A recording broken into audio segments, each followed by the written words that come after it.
সুভাষ ময়দানে 4 দিনব্যাপী ফুটবল টুর্নামেন্টের শুভ উদ্বোধন হলো আজ। 42তম বর্ষে পদার্পণ করলো তারকচন্দ্র মজুমদার ও পুতুল চন্দ্র মজুমদার স্মৃতি চ্যালেঞ্জ কাপ।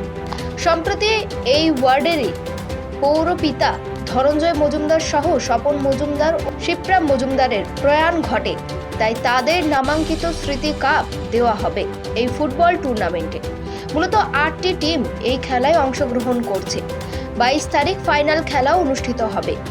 দলমত নির্বিশেষে সমস্ত রাজনৈতিক ব্যক্তিত্ব সহ কলকাতায় 3 প্রধান ফুটবল ক্লাবের প্রাক্তন ফুটবলাররাও উপস্থিত থাকবেন ফাইনাল খেলায়, এমনটাই জানিয়েছেন এই টুর্নামেন্টের প্রধান উদ্যোক্তা তাপস মজুমদার।